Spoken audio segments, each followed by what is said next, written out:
Buenas, estamos en el programa Artistas All Over the World y hoy tenemos una súper invitada que se llama Estela Galassi. Estela, muchas gracias por venir. No, gracias a vos por Ella invitarme. es actriz, directora y docente, ¿sí? Contanos, Estela, ¿cómo se te dio a vos por dedicarte a la actuación? ¿Dónde surgió estas ganas? Sí. Bueno, a mí siempre me gustó el tema de la actuación en la escuela, ¿viste? Como cuando sos chico, que hay chicos que no les gusta para nada, bueno, a mí me encantaba. Es más, las maestras que no me daban mucha participación, no las quería mucho tampoco. Pero yo vengo de una familia obrera y en algún momento me habían dado ganas de estudiar danza, pero no, porque no había dinero. Después también Claro. piano y tampoco, bueno. Y el teatro directamente no existía en ese universo. Existía la televisión, el cine, y el teatro para mí era desconocido. Así que bueno, fue pasando. Y cuando en la secundaria, en cuarto año, se armó un taller de actuación que lo armó un compañero que después fue el padre de mis hijas. Y bueno, y ahí me anoté.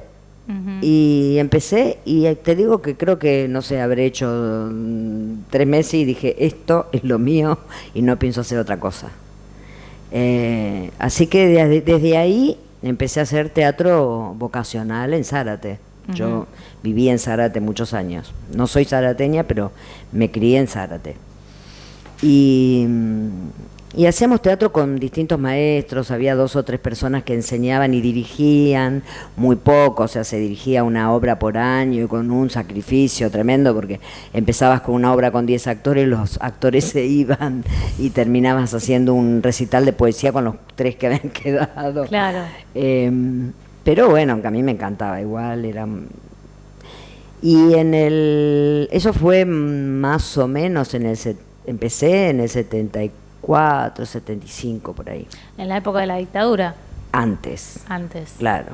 Un poco antes, después vino la dictadura y ahí yo ya estaba haciendo, sí, estos cursos en Zárate, y hacíamos obras, que también con un riesgo, ¿viste? Porque hicimos... Eso justo te iba a preguntar, o sea, ¿cómo fue hacer teatro durante la dictadura? Mirá, había un grupo que era muy bueno en la Biblioteca José Ingenieros, que se tuvieron que ir todos se tuvieron que ir a España, porque era un grupo de un teatro físico, muy agresivo y demás, y los persiguieron y se tuvieron que ir. A nosotros no nos molestaron, pero creo que porque no se dieron cuenta, digamos, pues estábamos haciendo un momento que hicimos La Reina de los Insurrectos de Hugo Betti, que es una obra que habla de una revolución y todo. Pero bueno, viste, la cultura, salvo puntualmente acá más en Capital, pasó más desapercibida, me parece. Claro. Fue suerte porque no tuvimos aparte ninguna libreta. En Zárate se llevaron un montón de gente. Muchos tuvieron que salir del país porque tuvieron suerte de entrar presos por el Poder Ejecutivo en un momento, y entonces los padres lo pudieron sacar, y después desaparecidos en cantidad. Muchos jóvenes, conocidos míos, muchos. Porque, digamos, el arte está como muy relacionado con la libertad de expresión, y al no poder tener esa libertad, ya sea en el texto o en lo físico, porque vos decís que la otra obra era física y también había... Sí, pero era física en el sentido de era muy expresionista, entonces era agresiva y el grupo era agresivo, o sea, de golpe te armaba una obra así y la hacían en la iglesia, entonces el cura no sabía qué hacer, ¿viste? Hacían esas movidas. Nosotros éramos más burgueses en un punto, era un grupo más tranquilo, Claro. Muy nuevo, y entonces pasamos ese periodo un poquito más desapercibido como actores, porque después como persona, ya te digo, Sí, en un mi caos. casa entraron, revisaron todo, buscaban libros, nosotros tiramos libros, o sea, fue toda había una situación horrible. Y después con la llegada de la democracia, digamos, suponete, después del 83, porque en realidad entró en el 83 la democracia, pero después del 83 cambió un poco este tema de tener la libertad de poder elegir cualquier texto, poder Pero decir... sí, claro. Pero eso había pasado siempre, digamos, no se te ocurría pensar que o sea, era como un pensamiento casi de pensar en el medioevo, es decir, la Inquisición. Claro. ¿Cómo podía pasar eso? Entonces, ¿qué podía pasar que vos digas lo que pienses? Si no, y no era así. No se podían leer algunos libros, no se podían ver algunas películas. Había películas que entraban y las prohibían, y el que había tenido suerte de verlas la veía, y el que no. Había gente que tenía más dinero que se iba a Uruguay a ver películas y demás. Fue para la cultura fue duro, pero creo que sobre todo fue duro para todos los militantes que se llevaron, digamos. Claro. La cultura, Sí, los que quedamos vivos, fue suerte de quedar vivos. Pero fue muy duro. Fue muy, muy duro. Lo que pasa es que cuando uno tiene 18 años, como tenía yo, 20, qué sé yo, por ahí, y está haciendo y ve las cosas, pero nunca cree, como en ese momento todavía teníamos confianza de que, como no estábamos militando en ningún lugar específico, hasta que nos empezaba a caer la información de compañeros que no estaban en ningún lugar específico, y que igual se lo lleva. Claro. Pero ya estaba, ¿viste? ¿Qué ibas a hacer? Tampoco era que ninguno tenía como dinero para irse del país o ese tipo de cosas, había que quedarse. Claro, porque es verdad, para irte del país también tenías que tener como o alguien que te ayude, o alguien que te saque, o ¿viste? No era el caso, así que había que rogar, tener suerte. Yo siempre tenía una cosa que me causaba a mí mucha impresión, me daba mucho miedo, ¿qué iba a pasar con mi familia si a mí me llevaban? Porque yo lo que escuchaba era, por ejemplo, en mi familia, que eran todos militantes peronistas, digamos, militantes no, simpatizantes peronistas, o de izquierda, ¿viste? Pero cuando en el barrio se llevaban a alguien, dudaban. A partir de que se lo llevaban, dudaban de en qué estaría esa persona. Y yo pensaba, si a mí un día me llevan, ellos iban ¿qué a va dudar, a pasar con mi familia? Va a dudar también. Eso me producía un dolor,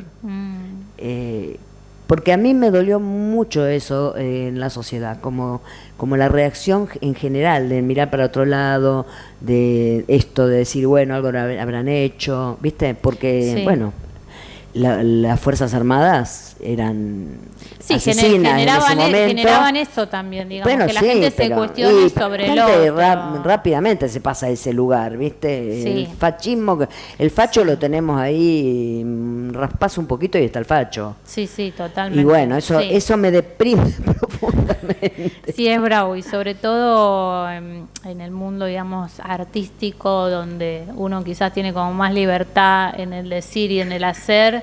Entonces ya enseguida la gente por ahí puede pensar cualquier cosa, pero... Sí, pero yo no lo veo tan personal, lo veo...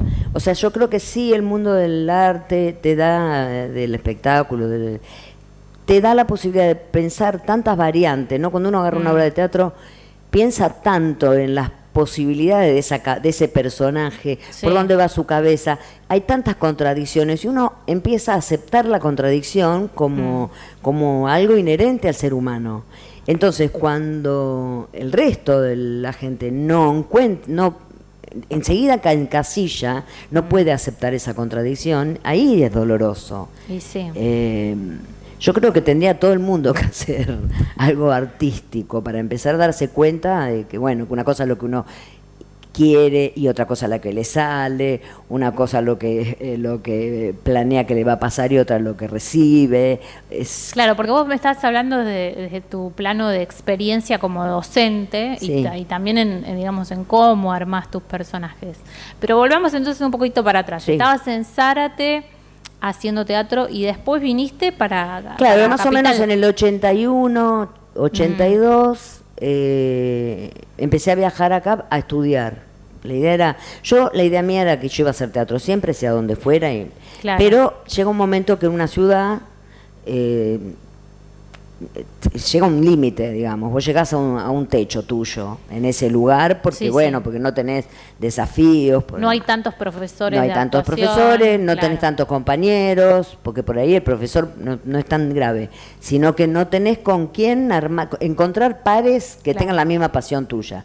Te empezás a encontrar con mucha más gente que toma al teatro como hobby, que está buenísimo, pero que para alguien que le interesa como profesión Sí, sí. no le sirve. Te quedas corta. Te quedás corta. Entonces, ahí empecé a estudiar, a viajar para acá. Empecé a estudiar primero con Héctor Bidonde, que estudié 2 años con él. Estuve en primero con él y me pasó a cuarto. Hice cuarto, y que era el último que él tenía, y ahí me fui con Laura Yusen. Y con Laura estuve 10 años. Que te dirigió después en una obra. Yo empecé a trabajar por Laura, porque yo en realidad, ya te digo, yo estudiaba con la idea de seguir haciendo teatro en Zárate y no trabajar acá porque ya tenía muchos prejuicios yo, ¿viste? Soy grande, ya no empecé la carrera, me había anotado en el conservatorio antes de que entrara la dictadura, me anoté en el conservatorio, vine y traje todos los papeles y hubo una serie de problemas familiares que retardaron y que ese año ya no iba a poder, y al otro año ya estaba la dictadura y no. Claro. Bueno, y con Laura, nada, yo empecé a estudiar con Laura, pero ya te digo, no pensando que iba a trabajar acá. Porque cuando hice con Bidonde nos pasó así como unos datos de que estuviéramos atentos de los castings de televisión. Yo fui a hacer algunos castings de televisión, me parecieron horrorosos, la pasé mal. A ver, ¿cuál es la diferencia entre un casting de televisión y un casting de teatro? Bueno, casting de teatro son pocos en principio, ¿no? Porque generalmente te ven en otras obras. Yo, por ejemplo, hice un casting con Cartoon, pero no era un casting abierto. Él quería ver cómo fluía yo en el material de él, no en esta obra, sino en Salomé de Chacra, que hice ya hace unos años. Pero si no, en teatro te llaman porque te ven. Claro. En cambio, bueno, el casting de cine se parece un poco más al de tele, en el sentido, bueno, ahí vas, tenés unas cámaras, Pero la tele tiene algo que a mí no me termina. Ahora voy a hacer los castings, cuando me toca hacer algún casting lo hago tranquila. Pero en ese momento era demasiado para mí, de provinciana, venirme acá, andar dando vuelta por los canales. Los castings te ponen nerviosa, entonces también con los años por ahí vas aprendiendo técnicas de respiración o qué decir o qué no decir. No exagerar en la actuación cuando hay una cámara, ¿no? ¿Viste? Esas cosas de medir el acting para la cámara. Sí, y también no te importa menos. Vos decís, bueno, ya tengo una carrera, bueno, sí. Y además empezás a entender que de golpe el casting tiene mucho que ver con lo que estén buscando puntualmente, no con tus condiciones. Que cuando empezás te parece que si te dicen que no en un casting es porque no servís, y eso te tira abajo un montón. Entonces yo dije, no, el teatro para mí tiene que ser felicidad, yo no voy a ir a padecer a los castings, dejé. Entonces era como que, bueno, trabajar en Zárate, ¿viste? No. Y me llamó Laura para la primera obra. ¿Esa obra cómo se llamaba? Paso de Dos, con Pavlovsky. Yo debuté con Tato Pavlovsky. Mirá qué lindo. ¿Y cuál era tu personaje?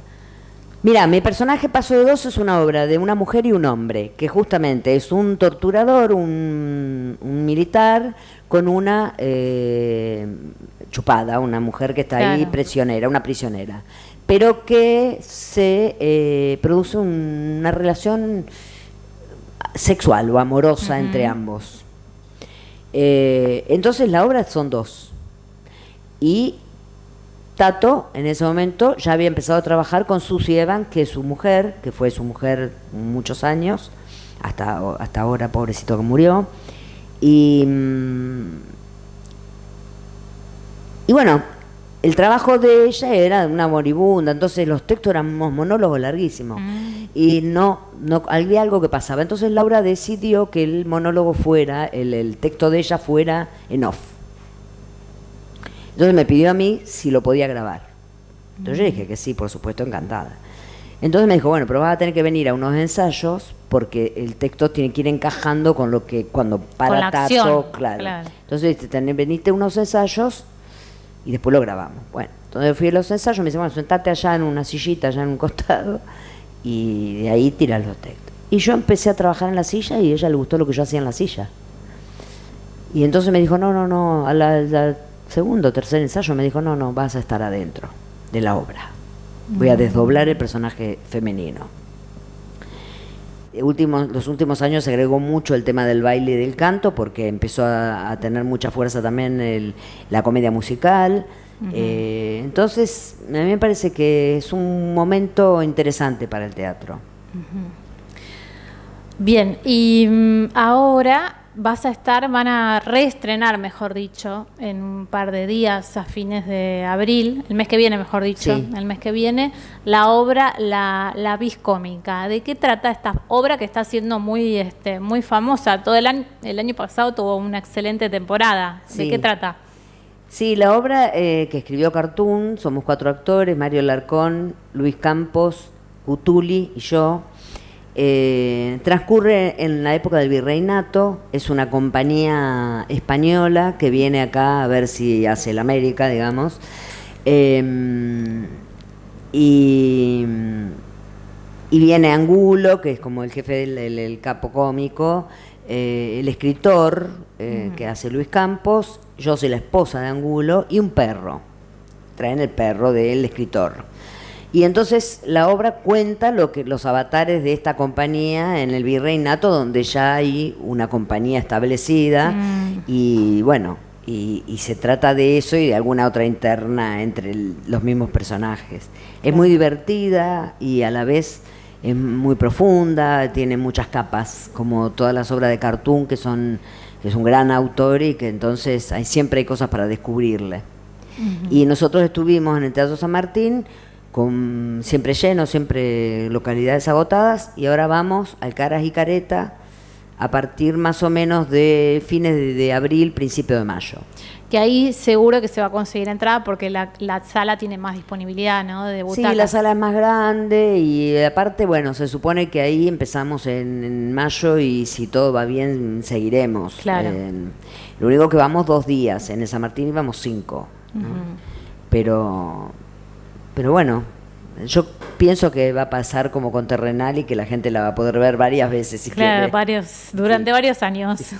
Bueno, muy bien. Y una última pregunta. ¿Qué es lo que más te gusta de Argentina? Puede ser cualquier cosa, pero digamos, algo que vos digas, bueno, de Argentina, de mi país, me gusta, no sé, el mate.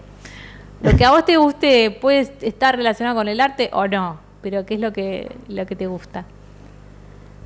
Y a mí lo que más me gusta de la Argentina es la variedad de los paisajes. Me gusta como la posibilidad de encontrarte con selva, con montaña, con desierto, con salinas, con ríos, con arroyos, con lagos, con bosque, con nieve, de todo. Es de todo. Y esa exuberancia a mí me fascina, me gusta mucho.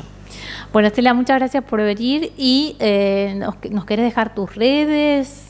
Algo como para que la gente pueda ver tus futuros trabajos. Sí, yo estoy en Instagram, ahora en Instagram estuve poniendo una filmación que hizo la parte de cultura del gobierno de la ciudad. Ah, mira qué lindo. Estoy en Facebook. Después, no sé, estoy en otras redes, pero no las comprendo, ni las uso. Bueno, con esas 2 es suficiente. Con esas 2 es suficiente. El que quiere me busca en Facebook, me pide amistad y yo se la doy. Bueno, muchas gracias. A vos, muchas gracias por la invitación. Bueno, estuvimos con Estela Galassi, tuvimos una hermosa entrevista. Vayan a verla al teatro o a la obra La Vis Cómica. Muchas gracias.